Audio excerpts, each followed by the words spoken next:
Alright, so there was some commentary uh, when I was working with the shape constants for polynomials. Right. I was reminded that the name for an infinite-sided polygon is absolutely ridiculous. A pyragon.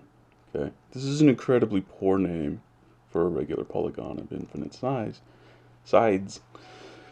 since the name literally means angles without walls. Okay? So this name, it appears to have been applied by people who didn't understand elementary Greek and thought that Epeiros means infinite, because all they'd ever seen was like snippets of Euclid's Elements, probably, so they didn't understand what the hell they were doing.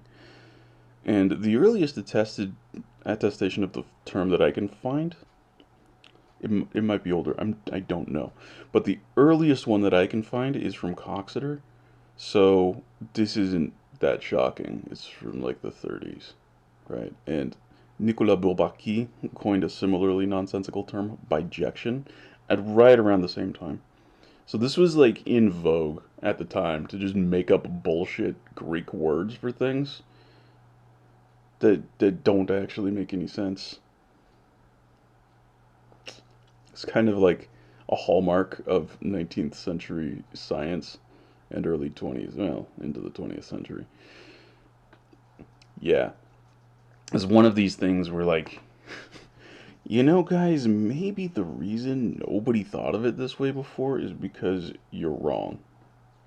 It, right? Like, nobody had the humility to be like, well, maybe nobody used this word this way before because this word doesn't mean that. Nobody ever thought this during this period. They just go forward with this bullheaded arrogance, like, oh, I know exactly what I'm doing. I'm the best person ever.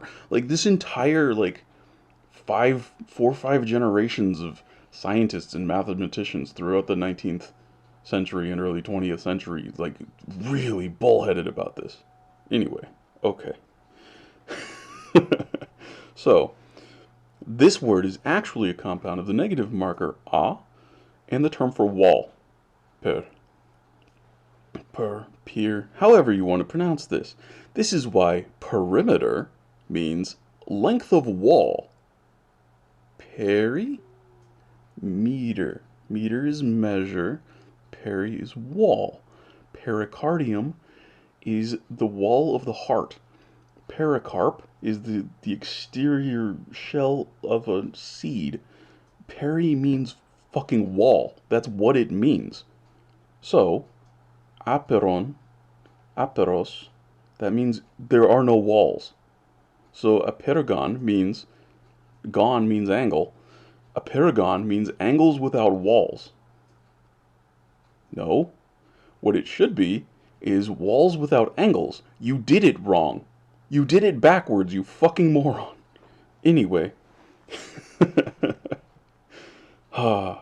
So, yeah, this word is across the whole, pretty much all of the Indo-European languages and then some.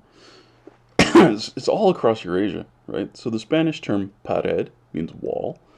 The division is indicated with the term per, meaning contained within, and some form of per means house, city, or country across numerous Eurasian languages, such as per being Coptic for house, cognate with Mongolian gur, Gardic, or Gothic garda, Hebrew beit, and even words like Arabic bint for girl, and like the Bantu languages, the root word of their name, that bunt, that is the same word, right? And we have that same word in English as bind.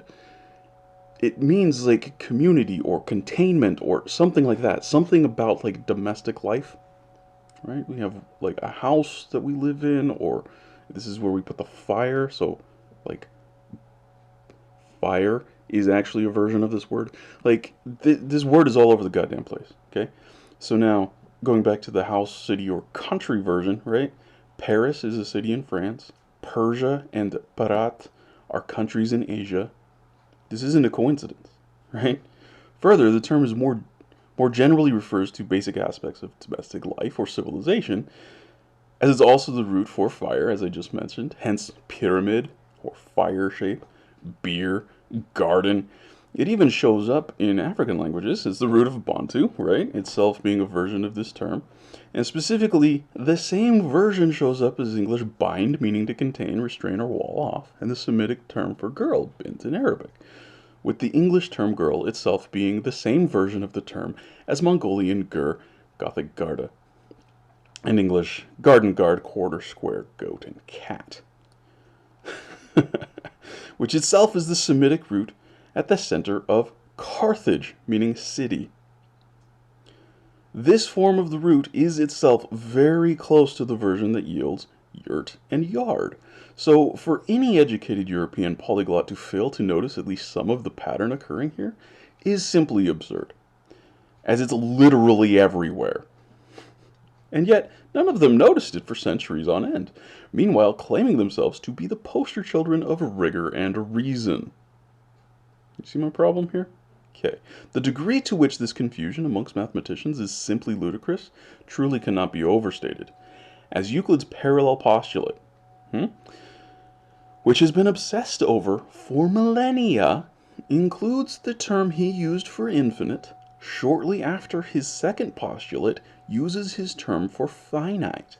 His term for finite being, God, that's a small font.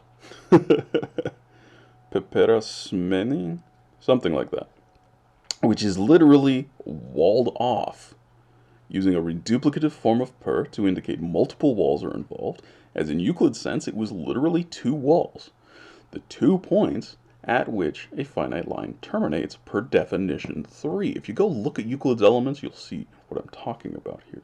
Definition 3, the parallel postulate, the fifth postulate in the first section, and the second postulate in the first section, right? Second postulate indicates his word for finite, which is peperosmenon, something like that. And the fifth postulate uses aperon, this. Okay? And literally what that means is without walls, unwalled, unterminated, unbounded. Right? So further, if we consider the modern terms, the modern Greek term for wall, teros, and walled off, tehimene, you should note that the suffix on the latter, my Greek is terrible, right? You should note that the suffix on the latter, apart from the case marking, is identical to the suffix on Euclid's form. There's probably a fucking reason for this. I can't imagine what it might be, though. Oh well. And the only difference occurring here is that the root morpheme being used is different. And the main reason for this is that Euclid's terms have come to refer to the mathematical concepts of finite and infinite rather than the generic meaning that was accessible and self-explanatory to Euclid himself. And pretty much anyone he would have spoken to, whether they spoke Greek or not, because this was just a pan-Eurasian word for house or wall or some kind of containment. Oh my fucking god. The entire affair bears striking similarities to French mathematicians rejecting the early work of Évariste Galois on the grounds that it was not rigorous enough, despite they themselves not yet knowing how to perform subtraction at what is today a second-grade level in the United States, a nation not famous for a robust mathematics education curriculum. I'll give you a second with that one. That is, the motives for many claims in conventional mathematics are not actually rooted in rigor.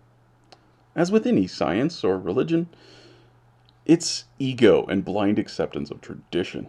Even Nicolas Bourbaki was founded based heavily on motives of pure nationalistic pride. One of the goals was to restore French mathematics. So one of the goals of Nicolas Bourbaki was to restore French mathematics. To what? The former glory when you couldn't do subtraction like 100 years before? What the fuck are you talking about?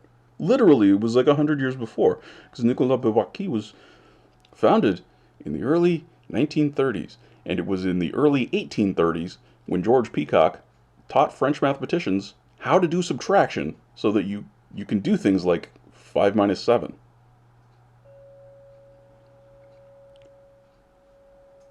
That's Is this the thing that we're aspiring to reclaim? I don't understand. God damn it. Um, and this has the effect of unambiguously making mathematics a religion. Indeed, appeal to mathematical proofs today is identical in virtually all regards to invocation of God's will. A fact made most curious when we recall that it's been over 90 years now since Kurt Gödel used the very tools of logicism to prove that logicism was wrong in its most core tenets. Yet the apologists still dominate, so much that modern mathematics is still effectively identical to Hilbert's own brand of logicism. This is really, really weird, right? And people will claim, "Oh no, we learned our lesson." No, you fucking didn't. You didn't actually change anything, right? It's like Germany putting away the swastikas. And we're like, "Oh, we don't do that anymore." I mean, you hid the symbols of it, but you still do it. In some degree, right? Like, because that's how people are. You get caught doing something that people don't like, you'll hide the most outward symbols of it, but you're still going to do it. You're still going to be that person. Like, you didn't fundamentally change as a person. You didn't change your beliefs. You didn't change your views on things, right? Anyway, so nobody challenges faulty axioms. Instead, everyone focuses on what those faulty axioms prove, forgetting that a logical proof based in unsound axioms means absolutely nothing, right? And this ritualized path of blind piety is taken specifically because proofs are viewed as the word of God, right? We value the proofs over quality axioms from which the proofs derive. So it doesn't matter what the quality of the axioms are, right? Hi. So, as such, I am in no way interested in the approval of anyone involved in the modern industries affiliated with mathematics. Gouging out your own eyes so that you can see as well as the blind is not a reasonable aspiration. And the truth about this, that this is not about my own ego, but in fact an act of humility on my part. Because, guess what? I grew up in this system too, right? Fuck. Is perhaps the detail that will be most misapprehended by my audience. I aspire to have as my closest peers the young children who would casually object to the claim that 1 plus 1 equals 2, right? Not because they're so wise, but because they haven't been indoctrinated yet, right? Because if we notice, when we really look at it, okay, 1 dog plus 1 dog is 2 dogs. Okay, this is the only sense in which adults think addition can happen. This is it. That's it, right? But we can also take, so there's a dog and a quail, and between them there's 2 wings. So 1 dog plus 1 quail is 2 wings. So now 1 plus 1 is 2 for the wrong reason. Or if we take that dog and quail and we look at the number of legs, now it's 6. So 1 plus 1 is 6. Or 1 foot plus 1 yard, that's 48 inches. A half plus a third is 5/6. A frog plus a pond is still just a pond, because frogs live in ponds. A cup of water plus a cup of dirt. It's not 2 cups of mud. It's more than 1 cup of mud, but it's not 2 cups of mud. Okay? So, clearly, only someone who is utterly ignorant of everything would ever claim that 1 plus 1 is always 2. And yet, this is not only the dogmatic claim that every educated person makes and aggressively defends, it is alleged to have been proven. This is a most curious claim, since when the systems of mathematics wherein 1 plus 1 equals 2 is accepted as truth, within the systems of mathematics wherein 1 plus 1 equals 2 are accepted as truth, 2 is defined as 1 plus 1 in the first place, rendering 1 plus 1 equals 2 an axiom. not a provable result, in turn rendering any alleged proof circular, and thus invalid even within its own logical system. And as noted above, if we don't axiomatically assert that 1 plus 1 is 2, there is no natural way to come to cross the conclusion that 1 plus 1 is 2, because 1 plus 1 is in fact undefined, since the units on each term are critical. Right? To see the depth of the axiom's hold, that even the symbol for 2 is just a cursive form of two horizontal lines, each of which indicates 1. The precursor form of this symbol is still used in Chinese numerals with the exact same stroke order and direction, and thus the exact same diagonal appearing in cursive renditions. But this symbol denotes 2 of the same type, 2 of the same unit, 2 of the same dimension, not 1 plus 1 generally, because 1 plus 1 in the general sense is simply undefinable. You might notice this is the entire point of, most of mathematics. That it's not that simple. This is why algebra exists. Because usually 1 plus 1 is not 2. This is why unit conversions exist. This is why fraction addition is a pain in the ass. Because 1 plus 1 is not always 2. Right? So to claim that 1 plus 1 is 2 always, even when you know about such things as fraction addition, unit conversion, word problems, algebra, this is to openly lie to yourself and everyone else for the sole purpose of saving face, right? Because you made this claim that 1 plus 1 is 2, and you've been saying it since you're a child. So it damn well better be true, otherwise I've been lying to myself. So you just keep saying it, even though it's ridiculous. To notice this and accept it for what it is requires nothing. It really doesn't require anything to notice this. Yet I'm certain, given my experience of life to this point, that I will be painted as the egotist for rebelling against convention here. And this proclamation will come most strongly from those people who've never read a word I've written. For this is always the way of things. It's always the most ignorant who are the most callous, outspoken, and sure of themselves. Okay? So to my peers, I suggest merely this.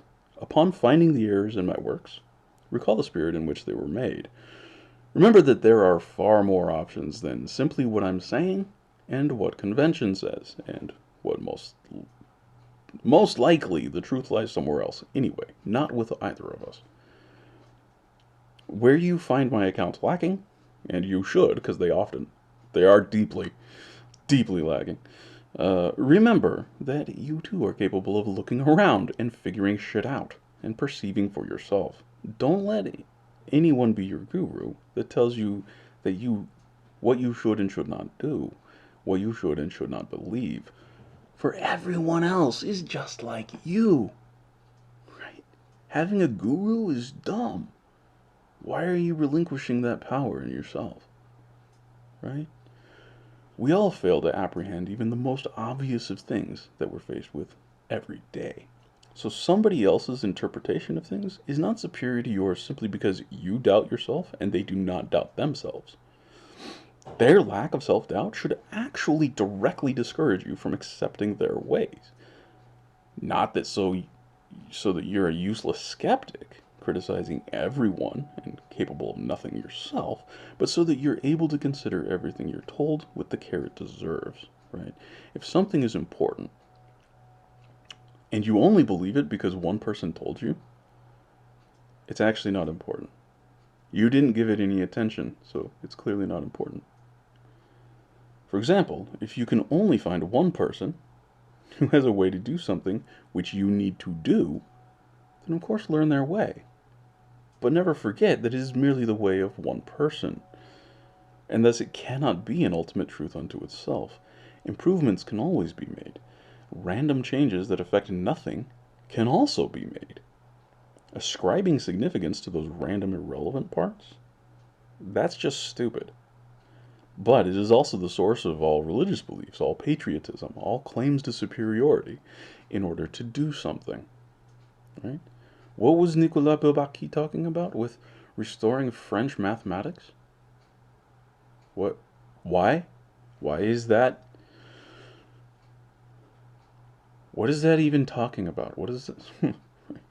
What is that patriotism? We're looking at the little mundane details that don't do anything.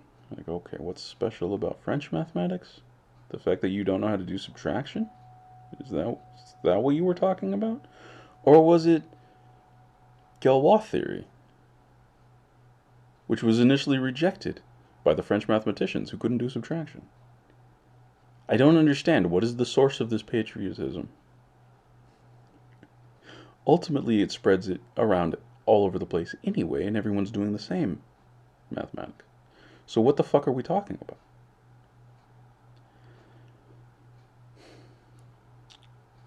And it's precisely those irrelevant parts which define culture, identity. And that's where we're getting egotism and hubris. Right? Obsession of those little differences. Like, oh, the way you pray that's slightly different than us, so we're going to murder you. We're going to murder your entire community because you pray slightly different to us. But you pray to the same God and your fundamental beliefs they're all the same. But the way that you pray is very, very slightly different, so we're going to murder you.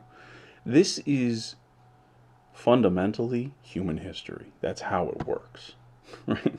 This is what we mean when we talk about religion and the dangers of it and the problems with it.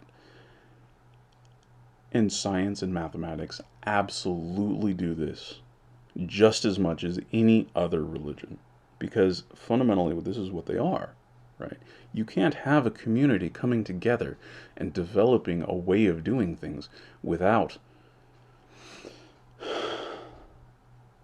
this, right? Because what's happening is that community is a cult, the doctrine is the culture, the combination of those things is a religion. If you have a cult and a culture coming together, that's a religion. If you have adherents to your doctrine who will aggressively defend the dogma without understanding it, that's indoctrination. That's religious indoctrination. They don't know what the hell they're talking about. And that's exactly what we're seeing here with mathematics, right? Why does everyone say that 1 plus 1 is 2? Because it's what they were indoctrinated with as children. Really little children will object to this indoctrination not because they can necessarily see that all of this doesn't work, but they can probably see like at least one case where it doesn't make sense. They're like, well, what's an apple plus a carrot? How many apples is that? It's 1, so 1 plus 1 is 1. What are you talking about? 1 plus 1 is 2. Right? And then you just indoctrinate the shit out of them so that as little kids, that 1 plus 1 is always 2. And then they grow up coming through the math system and they're like, well, why is fraction addition so weird? What the hell are these variables for? What do you mean I have to talk about like terms? I have to pay attention to that. What is going on with unit conversion? Right? These are the things that are the biggest problems in mathematics, and the reason is that we indoctrinate the fuck out of little kids with 1 plus 1 is 2 when it's not true. Right? And I'm just using this as a hallmark example that what we have now is religion. Mathematics today is not rigorous, it is religious.